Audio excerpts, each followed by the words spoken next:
Hello प्यारे बच्चों, दिशा दृष्टि यूट्यूब चैनल पे आप सभी का एक बार फिर से स्वागत है। आज की वीडियो में हम बात करेंगे एचएसएससी की सीईटी और अदर भर्तियों से रिलेटेड अपडेट को लेकर, जिसमें बात करेंगे 60,000 भर्तियों की। 50,000 प्लस 10,000 की बात यहाँ पे कर रहे हैं। 5 अंक की बात करेंगे। भर्ती के रास्ते कितने हैं, किन किन रास्तों पर यहाँ पे विचार किया गया है। यानी 3 रास्ते निकलते हैं। 20 ग्रुप सेफ हैं हरियाणा पुलिस के लिए, और टीजीटी की रिजल्ट के बारे में आज बात करेंगे।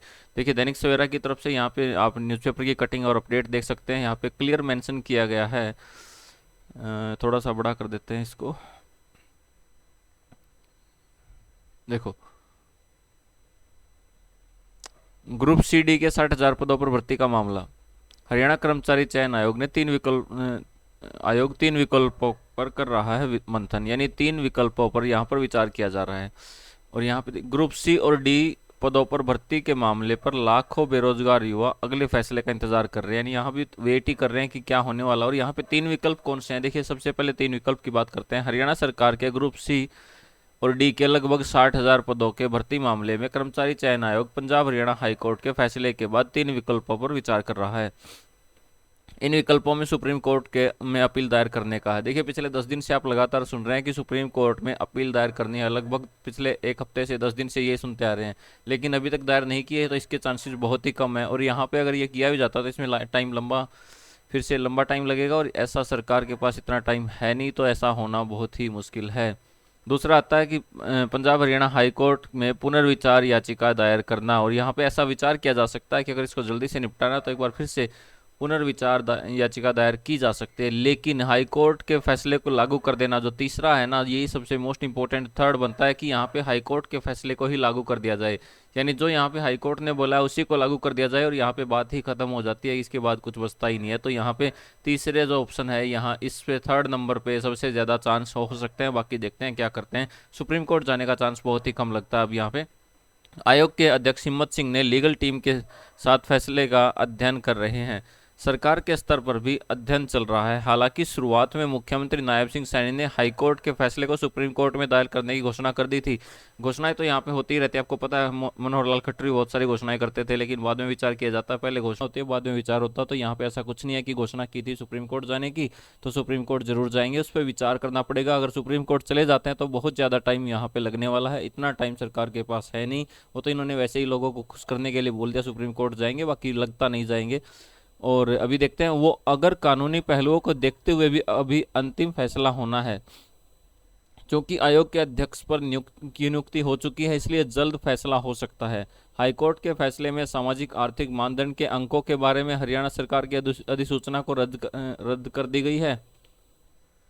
इसलिए ग्रुप सी और डी पदों पर चल रही भर्ती प्रक्रिया फिलहाल रुकी हुई है। यानी 5 नंबर वाले रद्द होने की वजह से यहाँ पे अभी भर्ती प्रक्रिया रुकी हुई है। लाखों युवा बेरोजगार आयोग के फैसले का इंतजार कर रहे हैं। उम्मीदवारों के दो तरह के ग्रुप बने हुए हैं। एक ग्रुप चाहता है कि हाईकोर्ट के फैसले को लागू कर बचे हुए पदों का रिजल्ट घोषित कर दिया जाए, जबकि दूसरा ग्रुप चाहता है कि सुप्रीम कोर्ट में अपील दायर कर दी जाए, जिसमें सामाजिक आर्थिक मापदंड के अंकों को बचाया जा सके, ताकि गरीब परिवारों को इसका फायदा मिल सके, गरीब परिवारों के उम्मीदवारों को फायदा मिल सके। यानी यहाँ पे 2 ग्रुप बने हुए हैं। सबसे पहला वो कहता है कि ऐसे ग्रुप बने हुए जो चाहते हैं कि 5 नंबर का वेट ही ना किया जाए और डायरेक्ट रिजल्ट दे दिया जाए। और दूसरा चाहता है कि 5 नंबर जरूर मिलने चाहिए, और यहाँ पे गरीब लोगों को फायदा, गरीब उम्मीदवारों को इसका फायदा मिलना चाहिए, और इसके लिए हमें वेट करना चाहिए, फिर सुप्रीम कोर्ट जाना चाहिए। तो सरकार भी इसी कंफ्यूजन में है कि किस प्रकार से दोनों को खुश कर लिया जाए, क्योंकि यहाँ पे किसी एक को नाराज करना पड़ेगा। अब यहाँ पे बात आती है, अगर हाईकोर्ट का फैसला लागू किया तो ग्रुप सी और डी के लगभग 45,000 पदों पर भर्ती हो सकती है। यानी अगर ये इस तीसरे विकल्प, मैंने अभी जो बताया कि तीसरे विकल्प पे विचार किया जा सकता है, अगर ऐसा किया गया तो यहाँ पे हाईकोर्ट का फैसला लागू किया गया तो ग्रुप सी और डी के लगभग 45,000 पदों पर भर्ती हो सकती है। वो 45,000 कौन से हैं, देखिए। दैनिक सवेरा ने जो जानकारी जुटाई है उसके अनुसार, अगर हाईकोर्ट का फैसला लागू किया जाए तो आगामी 3 महीने में लगभग 45,000 पदों पर भर्ती हो सकती है। मैंने आपको बताया इसी पे सबसे ज्यादा विचार किया जाएगा। ग्रुप सी के लगभग 32,000 हैं। इसमें लगभग ग्रुप सी के 32,000 का विज्ञापन जारी हुआ था। इनमें से लगभग 12,000 पदों का रिजल्ट जारी हो चुका है, यानी 12,000 का जारी हो चुका है। टीजीटी के यहाँ पे देखिए 7,447 थे, कुछ और जोड़ के यहाँ पे 7,575 कर दिया गया, 7,575 यहाँ पे कर दिया गया। पदों का रिजल्ट भी इसी आधार पर जारी हो सकता है। ग्रुप अभी देखिए बहुत दिनों से तो टीजीटी के रिजल्ट का वेट कर रहे हैं लोग, लेकिन अभी तक इसका कुछ नहीं पता ये कब तक आएगा, और वैसे जल्दी ही आने वाला है। ग्रुप डी के लगभग 11,000 पदों का रिजल्ट पहले ही जारी हो चुका है। इसमें 3,000 पदों का रिजल्ट अभी पेंडिंग में चल रहा है, जबकि 3000 चयनित उम्मीदवारों ने ग्रुप सी से पहले ही ज्वाइन कर लिया है। ग्रुप डी के लगभग 4000 और पद रिक्त हैं, जिसमें सरकार की तरफ से आयोग को भेजा जा सकता है। चूंकि ग्रुप डी की भर्ती के लिए सीईटी पहले हो चुका है, इसलिए ग्रुप डी के बकाया 10,000 पदों पर भर्ती सीईटी के आधार पर हो सकती है। यानी यहाँ पे पहले हो चुका है तो सीईटी के आधार पर ग्रुप डी के 10,000 पदों पर भर्ती हो सकती है। और इसी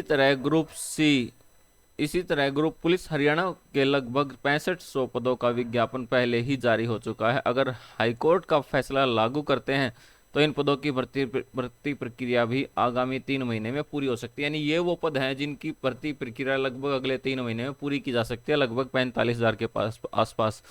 ग्रुप सी के लगभग 10,000 पदों का आग्रह सरकार की तरफ से आयोग को भेजा जा सकता है। यानी 10,000 पद और यहाँ पे मांगे जा सकते हैं आयोग से, और इस तरह लगभग 45,000 पदों पर भर्ती हो सकती है। जबकि जिन ग्रुपों का पेपर पहले हो चुका है उनका रिजल्ट सामाजिक आर्थिक मानदंड के अंकों के बगैर जारी हुआ है। यानी अभी तक जितने रिजल्ट दिए हैं ना, वो बिना 5 नंबर के, यानी उन कैंडिडेट का रिजल्ट दिया गया जिनको 5 नंबर की जरूरत ही नहीं थी, उसके बिना भी वो रिजल्ट में क्वालिफाई करते हैं, इसलिए उनका रिजल्ट सुरक्षित रह सकता है। यानी उनके रिजल्ट में किसी प्रकार की कोई दिक्कत नहीं है। मगर इसके लिए हाईकोर्ट ने रिव्यू पिटीशन दायर कर तथ्य बताने होंगे। ग्रुप 1 और 2 के उम्मीदवारों में से कुछ का कहना है कि यह पेपर भी बच सकता है, क्योंकि इसमें छटनी करते समय सामाजिक आर्थिक मानदंड के अंकों के समेत अंकों के बगैर उम्मीदवार बुलाए थे। यानी ऐसे कैंडिडेट को बुलाया गया था जिनको 5 मार्क्स नहीं मिलते हैं, उसके बिना भी वो यहाँ पे क्वालिफाई करता है। अगर फैसला लागू रहता है तो उन उम्मीदवारों में से हो सकता है जिनकी छटनी सीईटी के अंकों के आधार पर हुई थी। बात करें 56-57 का, आपको पता होगा 56-57 का पेपर दोबारा लेना अनिवार्य हो जाएगा, क्योंकि इसमें छटनी का आधार सीईटी का स्कोर था, ना कि सीईटी के अंक। तो देखिए यहाँ पे और एक ही सिर्फ अपडेट और बच जाती है जिसकी हम बात कर रहे हैं अभी। ज़्यादा संभावना हाईकोर्ट का जो फैसला है उसके अनुसार रिजल्ट जारी करने की, यानी जो ज़्यादा पॉसिबिलिटी बनती है वो यही बनती है कि हाईकोर्ट के फैसले के अनुसार रिजल्ट जारी कर दिया जाए। अभी तक आयोग और सरकार ने अंतिम फैसला नहीं किया है कि किस तरीके से भर्ती प्रक्रिया को आगे बढ़ाया जाए, मगर ज़्यादा संभावना हाईकोर्ट के फैसले को लागू करने की, रिजल्ट जारी करने की बनती है। क्योंकि आगामी विधानसभा चुनाव की घोषणा होने के लगभग 3 महीने बकाया हैं। अभी सुप्रीम कोर्ट और हाई कोर्ट में छुट्टियां चल रही हैं। एक रीज़न ये भी है कि हाई कोर्ट और सुप्रीम कोर्ट में भी छुट्टियां चल रही है। अगर सुप्रीम कोर्ट में अपील दायर की जाती है तो सुप्रीम कोर्ट में हाई कोर्ट के फैसले पर स्टे लग जाता है, तो आयोग बचे हुए पदों पर रिजल्ट घोषित कर सकता है।